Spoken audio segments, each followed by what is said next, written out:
বন্ধুরা তোমরা সবাই ভালো আছো তো? এখন আমার থানকুনি পাতার বড়া কি আরও সুস্থ থাকবে। তো চলো বাজার থেকে টাটকা থানকুনি পাতা নিয়ে আসছি। আর মুসুর ডালটা সকালে আমি ভিজে রেখে গিয়েছিলাম।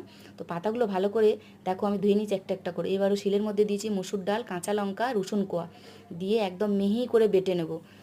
গরম ভাতের সাথে দারুণ খেতে লাগে, আর শুধু মুখে তো ভালোই লাগে মুচমুচে খাস্তা বড়া।